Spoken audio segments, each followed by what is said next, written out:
The pace is fast and furious, as we are seeing today that Trump has confirmed that Tulsi Gabbard will be the director of Department of National Intelligence. What is DNI, you might ask?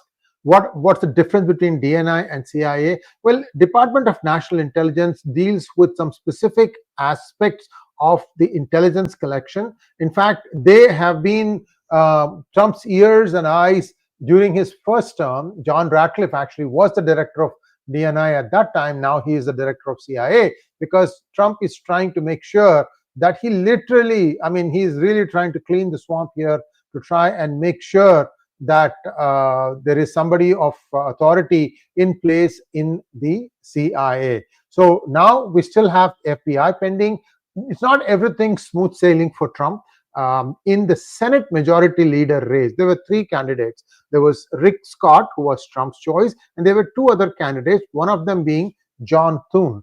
Today, there was a vote for who shall be the Senate majority leader for the Republicans, and John Thune has actually won that. He got 29 votes. I think the strength of the senators in Republican Party who are is about 49 or 48 now. So 29 is a decisive majority. So Thune becomes the majority leader. However, we should remember, in case of a tie, it is the vice president who will cast the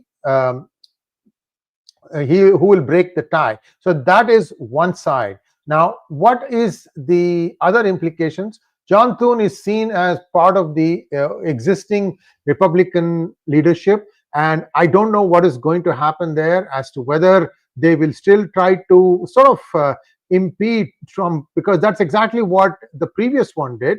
What's his name? Mitch McConnell did. He wasn't exactly a Trump fan, and he in fact tried to put as many roadblocks as possible. Now, I don't know if he's still the senator or not. If he steps down, he might be facing some investigations about how his sister-in-law committed suicide in his ranch in, I think, Texas, if I remember correctly. This is a big Chinese connection. His wife is, has got Chinese-American connections. A lot of stuff. Okay, so Mitch McConnell will be he's going to be in trouble, I can tell you that. But Tulsi Gabbard taking over as the director of national intelligence, a lot of things are going to be interesting, because Tulsi is a straight shooter.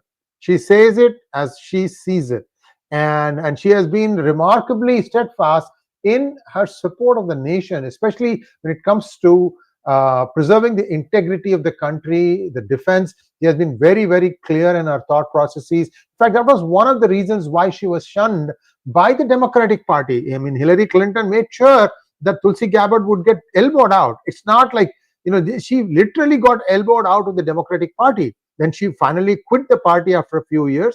Now, I think she's an independent. Although, remember, in US, you can be a Democrat and still be serving on a Republican administration. There's no bars of any kind. So I don't know, but I think that's a good thing. Tulsi has got very clear vision as to what needs to be done. And there are some other things that are coming up. For example, today there was a Republican meeting, and that Elon Musk was a special appointee, and he said that any of those candidates who are Renos, Republicans in name only, I am going to fund the opposing person inside the Republican Party so that that person has at least the money power. So Elon Musk has really got his lot with Trump. He says, I'm going to really make sure that the swamp is clean. And you also have a very interesting appointment in the defense secretary. And about that, I'll do a little bit more in detail with General Ravi Shankar. But just to tell you who he is, his name is Mike something. Let me see. I'm actually, this is not hot off the press. This is hot off the oven. I'm just taking it and running with it right now. Just give me 1 second. I'm scrolling here to see Pete Hegseth. Pete Hegseth. And in one of his interviews, and this I'll be playing it back after I make sure that there are no copyright issues on that one. He says that in the Pentagon, they have been gaming the war scenarios with China. And they said every time it yields the same result. United States loses. This might be surprising to you. And as to why United States loses, in his opinion, the United States, from the time it thinks of a new weapon or a new armament or whatever you want to call it, it takes 10 years before it actually bears fruit. They have to line up the manufacturer and all the other things that have to happen. And he says that as of today, hypersonic technology that the Chinese have, what is the main fighting weapon of the United States, let's say in the Pacific? If it has to go to war against China, how is it going to do? It is going to sail. It's going to have aircraft carriers. That's going to be their main strike force, right? Unless US wants to, use intercontinental ballistic missiles. See, they'll be over the ocean for a long time. And if you have a hypersonic missile on one side, it can easily bring it down. Anyway, what he says is that one hypersonic missile dropped on each aircraft carrier, I think there are 8 or 9 that the United States has, and it's end of story. Let that thing sink in, guys. This is the new Department of Defense spokesperson. I'm sorry, he's the new Secretary of Department of Defense. Pete is not, making this up. And he's a Columbia graduate. He's also served in the Army. He's got very impressive credentials, and he comes across extremely sophisticated. I think what I see is in 2024, a bunch of successful Republicans have decided that if they don't do, I'm sorry, not successful Republicans, successful Americans have decided that if they don't do something about it, that the Democrats are going to completely ruin this great country of ours. And that's why you're seeing all these really, really smart people now congregating and trying to help Trump out win this. In fact, if you ask me, Republicans have to be in power for 2 to 3 more terms. That's the amount of rot that the Democrats have done this, because they really, really figured out that they don't want to deal with issues. They don't want to deal with good leadership. Instead, they'll start pandering to vote banks. Where have we heard this thing before? In India. So this is the same story. Democrats are the Congress of the United States, and they are going to go away unless, of course, they are going to give it a fight. They are saying that even this election there was some hanky-panky tried, but the Republicans were alert. I don't have the exact details. These things will come over a period of time. However, I can't dare explain the specifics on a YouTube video because chances of that getting taken down are pretty good. I don't want to do that. I don't want to lose my credibility in terms of it's not credibility. I will still have my credibility. I just won't have my channel. So you get the idea, right? These are all allegations at this point of time, but there are some moves that were done, especially in Pennsylvania, that prevented some things from happening. Let me put it this way. Something rises up in the morning and the same thing sets in the evening. Fair enough, right? It's the same thing like that.